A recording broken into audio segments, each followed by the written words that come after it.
bom dia a todos e a todas.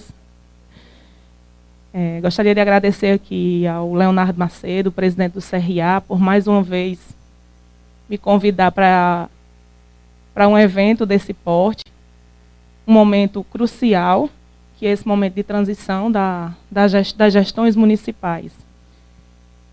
E num ano tão difícil, um ano de pandemia, um ano de eleições, né, um ano de atipicidades, um ano onde a gente precisou se ressignificar como pessoa, como profissional, para que nós pudéssemos conseguir avançar e chegar ao final desse ano. Eu sou enfermeira, como foi colocado, fui secretária de saúde do município de Saboeiro, convidada pelo meu amigo Leonardo. Depois fui de Jaguaribara, com o prefeito Francini Guedes. Depois de Jaguaribe, com o prefeito Zé Abner. Em Juazeiro do Norte, com o prefeito Zé Arnon. Entreguei em dezembro do ano passado. Hoje estou como secretária de saúde do município de Cajazeiras, na Paraíba. E estou fazendo parte da transição agora do município de Juazeiro do Norte, mais uma vez convidada para assumir a gestão lá em Juazeiro do Norte. Graças a Deus, até 2014, todas as minhas contas estão aprovadas devidamente. Nunca paguei uma multa e isso me dá um certo respaldo para que a gente possa acreditar que fazer o certo ainda vale a pena, né? Agradecer aqui ao meu esposo, Fábio, foi eleito vereador lá em Juazeiro do Norte. Para mim foi um ano difícil, secretária de saúde de Cajazeiras. Aí conseguimos reeleger nosso prefeito lá em Cajazeiras, com mais de 4.000 votos. Elegemos nosso prefeito em Juazeiro e consegui eleger o Fábio como vereador, então para a gente é um ano de comemoração.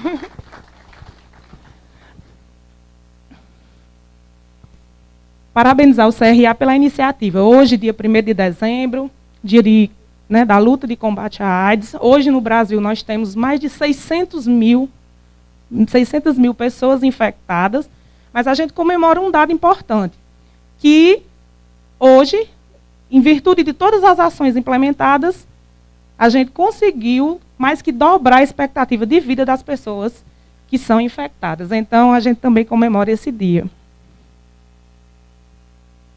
Eu trouxe algumas informações a respeito do Covid. O nosso país, em virtude, não está preparado para a pandemia, nós erramos, pecamos muito. Primeiro, quando o Leonardo colocou, Francisco, dos impactos econômicos, eu pensei, primeiro erro nosso, nós não soubemos planejar quando fechar nosso comércio e quando abrir nosso comércio. A mesma estratégia utilizada para as capitais foi a mesma estratégia utilizada para os municípios do interior. Então, assim, uma estratégia que foi utilizada para Fortaleza, lá em Juazeiro do Norte, foi fechado o comércio 19 de março. Veio abrir em agosto. Imagina um comerciante passar 5 meses sem faturar e ter que manter todas as outras obrigações. O que foi que nós fizemos lá em Cajazeiras? Lá nós fechamos dia 21 de março. Quando foi dia 22 de abril, nós reabrimos o comércio de forma organizada, obedecendo todos os critérios. Os comerciantes chamamos para a conversa, orientamos. Então, assim, todos os comércios abriram com todas as regras, obedecendo o álcool gel, né, utilizando máscara. E a gente conseguiu o comércio aberto até mais ou menos o final de maio. Quando os casos aumentaram, a gente mais uma vez fechou por mais 30 dias, e depois a gente conseguiu estabelecer um protocolo com todos os comerciantes, que dia 1º de julho nós estávamos com os restaurantes abertos em Cajazeiras. Conseguimos manter a nossa taxa de internação dentro dos limites, não precisamos abrir o hospital de campanha, o hospital conseguiu manter todos os níveis de internação, abrimos 2 unidades de referência, e hoje como é que a gente consegue conter? Todos os municípios estão tendo segunda onda, aumento de casos. Os testes rápidos, eles só podem ser realizados a partir do 8º, 9º dia, às vezes só no 10º dia que consegue dar positivo. A gente implantou o SUAB nas unidades de referência, é aquela coleta do examezinho do nariz, que ele é feito mais ou menos no 3º, 4º, 5º dia. Eu isolo o paciente no início, reduzo a taxa de transmissão e a gente consegue reduzir a transmissão desses pacientes. Então, hoje a gente tem o quê? 2 casos por dia, 5 casos por dia, e aí a gente tem conseguido manter. Não temos vacina. Há vários estudos, testes, né? Muitos estudos, muitas histórias, mas até o momento não temos. Não temos medicamento. Ah, porque a cloroquina, que foi aquele AOE todo, né? A ivermectina, cientificamente nada comprovado. Haviam estudos, né? Para que pudesse ser feito, achava que dava certo. Ah, será que dá certo?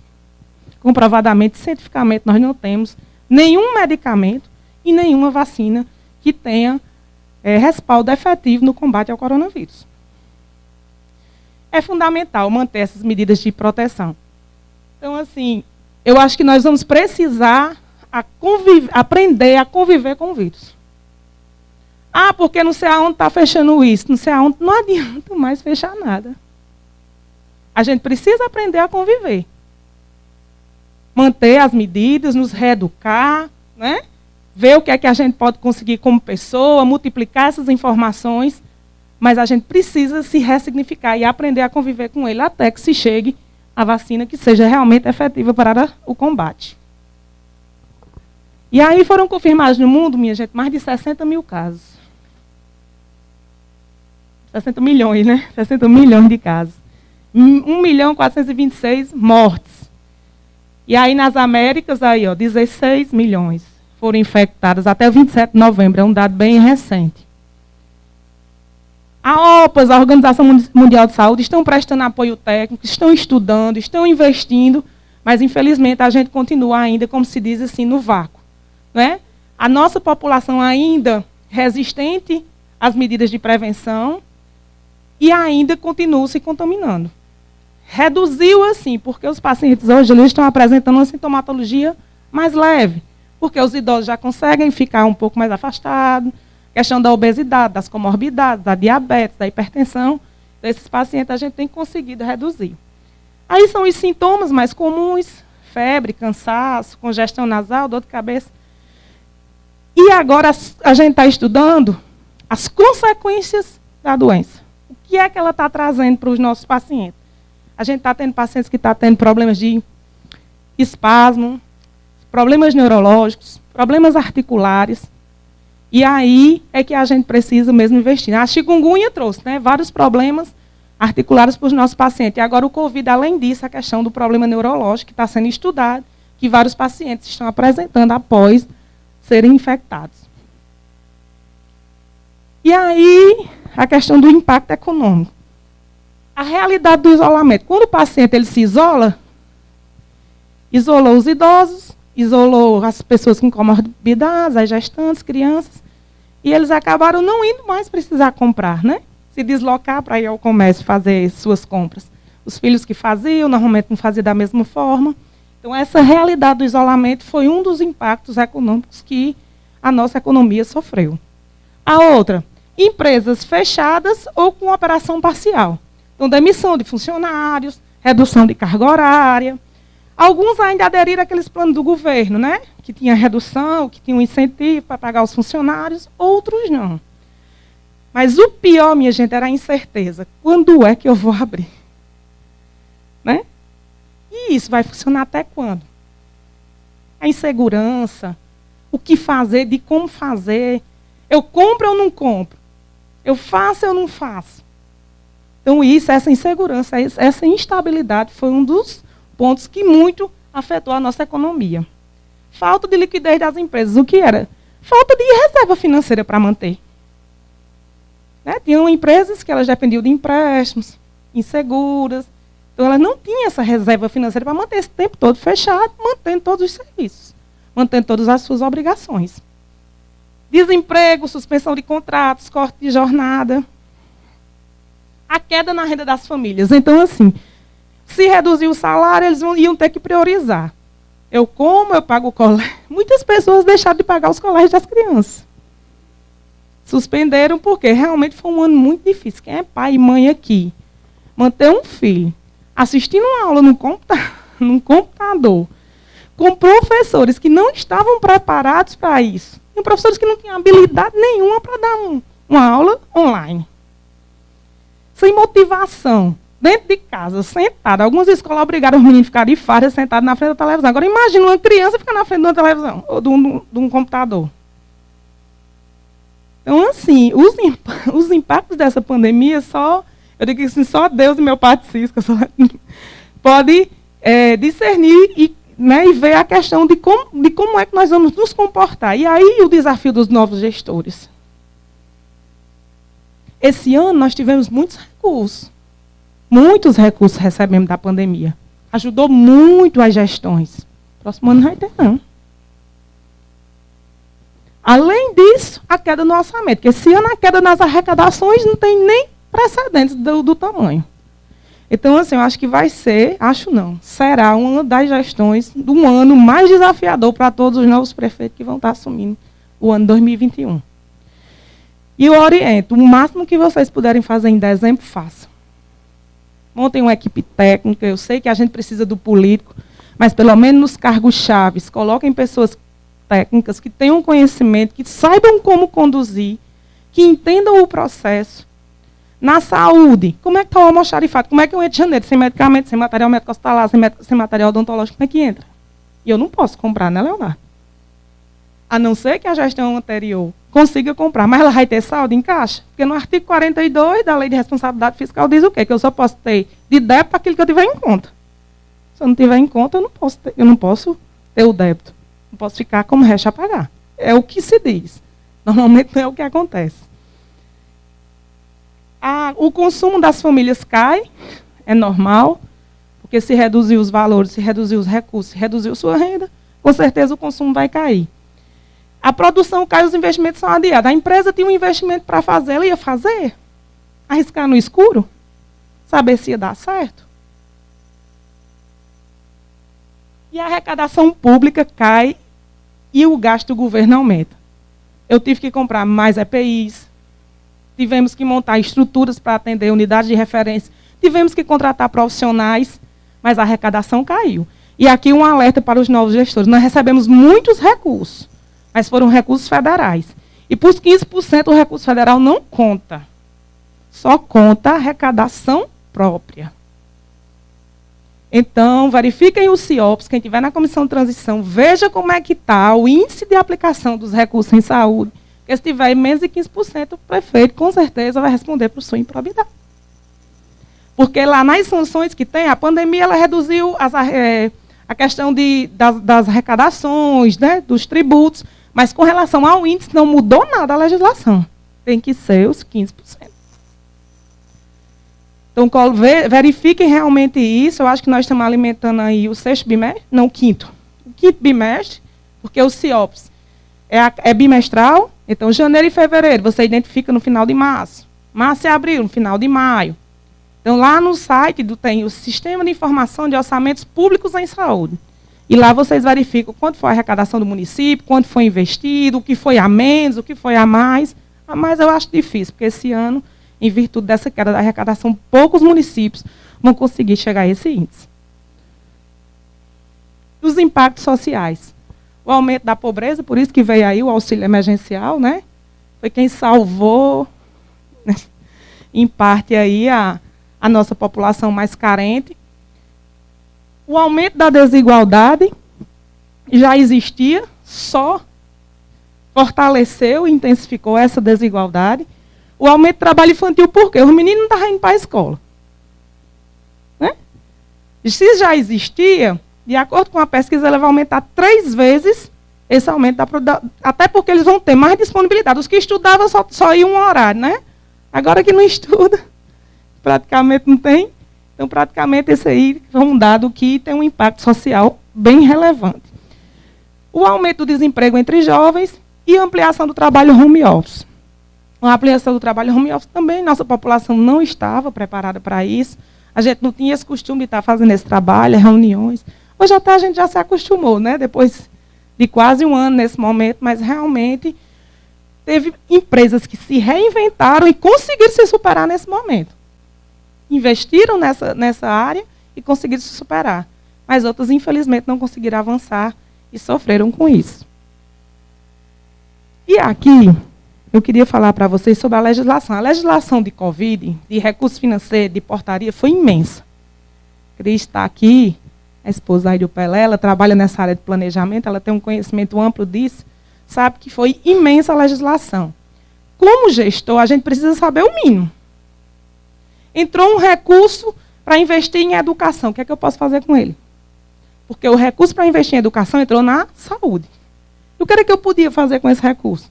Termômetros para as escolas, os turnos de desinfecção, os EPIs para os professores, porque normalmente eles tinham uma ação, né, que eles entregavam atividade por semana, ou então entregavam a merenda escolar.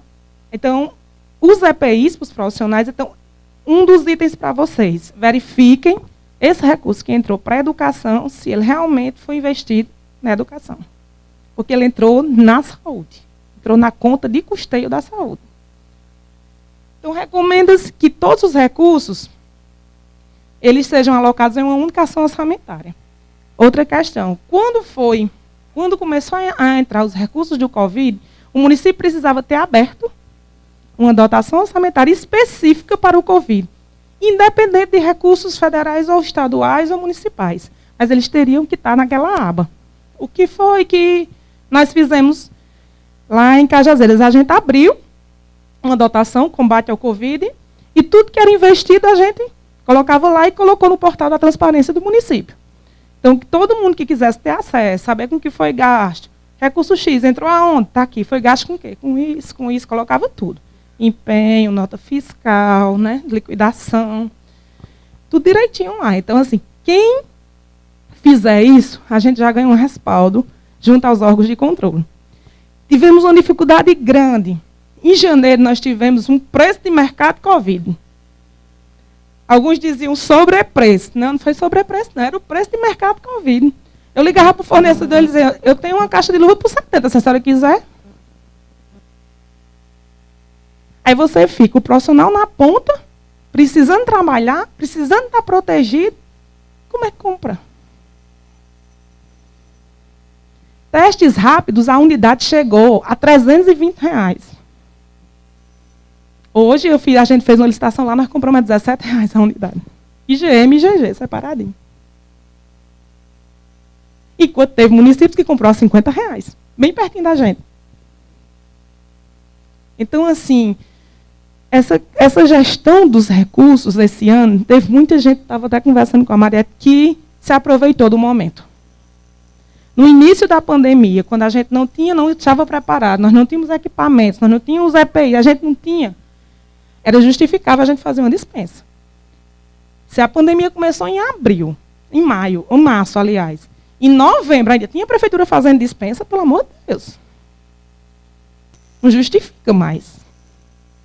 A gente tinha que elaborar um plano de contingência. Esse plano de contingência ele tinha que estar com todos os recursos que foram alocados no município.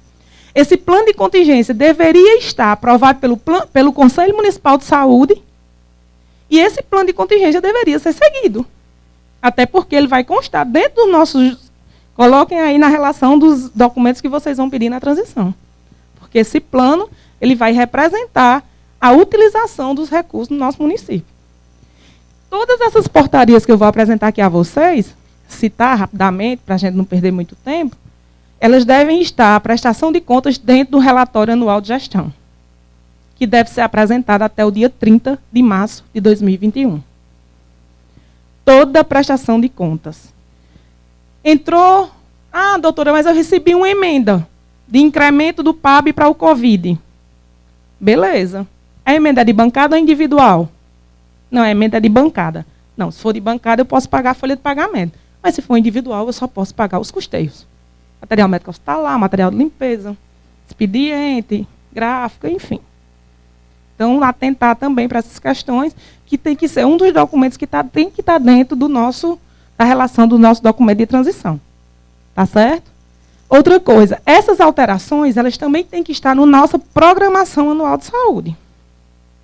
A programação anual de saúde, ela diz todas as atividades que nós vamos exercer e o financeiro. Em janeiro, a gente apresenta. Em janeiro, a gente não tinha pandemia. A pandemia começou em março. Então, essa programação anual de saúde deve ter sido alterada e também aprovada no Conselho Municipal de Saúde. A lei complementar 172, que o doutor Ernesto Saboia falou, ela autoriza que os municípios utilizem os recursos remanescentes de emendas. Por exemplo, a gente tinha um posto de saúde que a gente construiu, ficou um saldo lá. A gente teve uma emenda de equipamentos que ficou um saldo lá. Então, essa lei, ela autoriza utilizar esses recursos remanescentes, desde que seja apresentada ao Conselho Municipal de Saúde. E só pode ser utilizado, infelizmente, até o dia 31 de dezembro. Então, tem vários municípios que não conseguiu fazer isso, né? Que não vai utilizar, e esse recurso vai continuar em conta. Infelizmente, o próximo gestor não vai poder fazer o mesmo procedimento, porque a lei só autoriza até 31 de dezembro. Tá certo? Então, o primeiro foi o decreto de 20 de março, que ele reconheceu o estado de calamidade pública, em virtude da pandemia. A portaria 395, ela repassou aos estados e municípios o recurso que ficou retido nos fundos estaduais, que foi aquele primeiro recurso que entrou no finalzinho de março, acho que entre 29 de março, mais ou menos. Foi o primeiro recurso que entrou nos municípios para o combate à pandemia. Depois veio a portaria que possibilitou a habilitação temporária dos leitos por 90 dias. Então, assim, eu tinha um hospital que ele não tinha leito de UTI. Mas eu podia transformar em leito de UTI. Não aquela UTI, mas com os equipamentos necessários, como se fosse um leito de manter o paciente numa situação mais confortável. E ele, por 90 dias, ele pagava esse recurso aos municípios, tanto adulto como pediatra, para que a gente pudesse implantar esses leitos no nosso município. A portaria 430, que foi aquele incentivo excepcional. Por exemplo, tem alguns municípios que têm aquele recurso para as equipes de saúde na hora, que são aquele funcionamento à noite. Tá certo? Para ter o horário estendido de atendimento, com 60 horas de carga horária ou 75 horas de carga horária. Então, o Ministério mandou um recurso de 15 mil a 30 mil, dependendo da carga horária, 60 horas 15, 75, 30 mil, para que pudesse aumentar o horário das unidades básicas de saúde da família e ter esse incentivo para que pudesse dar um melhor atendimento aos pacientes. A portaria 480, que foram os recursos destinados às ações de enfrentamento ao Covid. Esse aqui foi o final, né? Na verdade, ainda foi no final de março, que foi aquele inicial, apenas que foi parte disponibilizada aos estados, parte disponibilizada aos municípios, que foi o primeiro recurso que podia comprar máscara, álcool gel, enfim, aqueles equipamentos de proteção individual. Esse aqui, da 480, foi aquele que dobrou o PAB e o MAC dos municípios. Ou no município tinha MAC, ele foi dobrado e veio a mais. Por exemplo, se o município recebia 100 mil, veio 200. Se o município recebia 50, veio 100. Então, esse aqui foi essa portaria.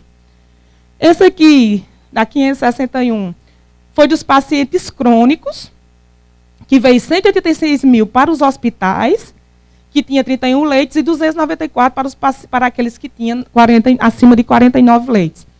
Então, esse incentivo foi específico para os hospitais municipais, que tinham essa dificuldade, principalmente pelo recurso MAC, que é reduzido.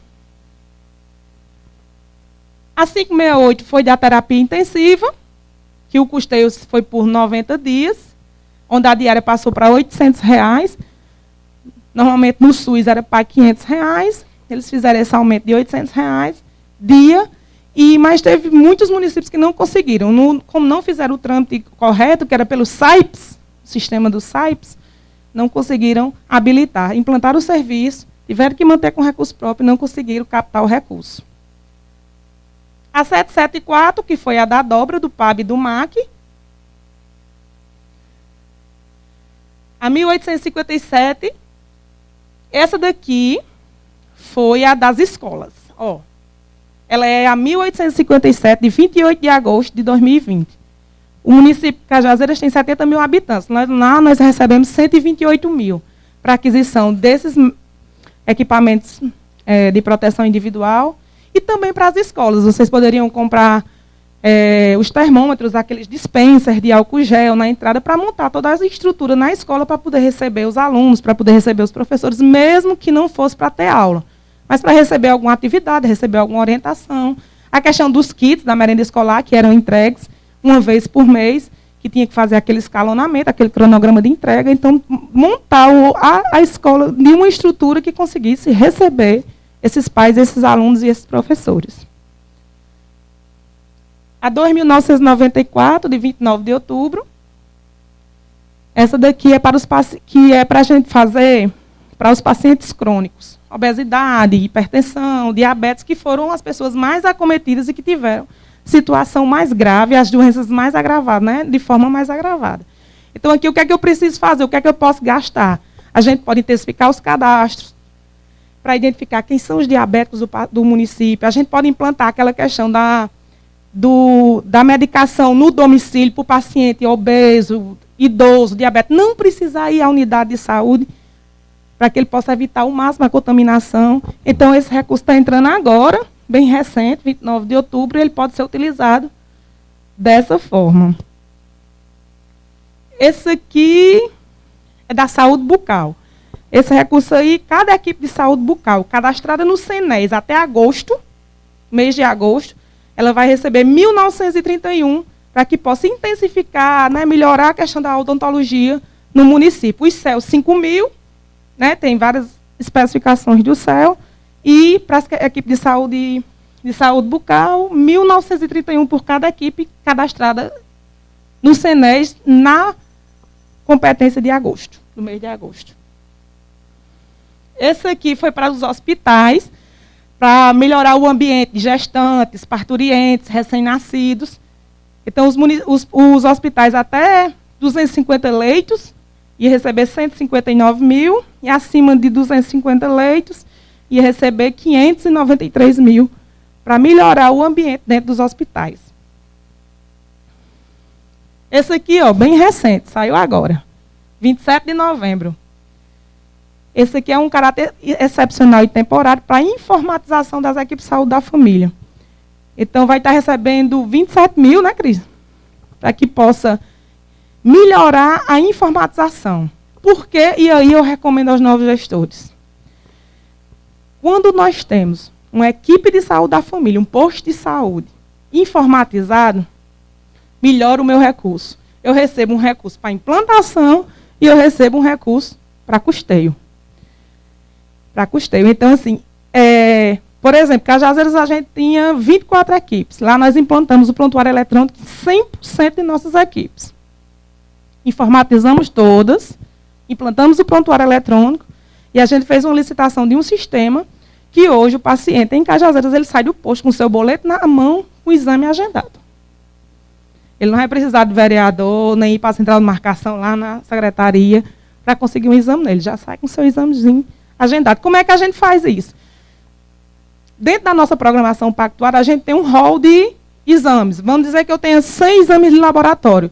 De acordo com os indicadores de cada equipe, a gente coloca uma cota em cada posto. Então, o posto sabe que naquele mês ele tem 20 ultrassom, 30 raio-x, tantos hemograma.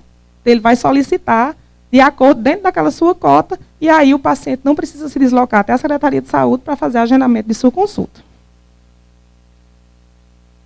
E aí eu encerro com essa frase, que uma boa gestão é a arte de tornar os problemas tão interessantes e suas soluções tão construtivas que todos vão querer trabalhar e lidar com eles.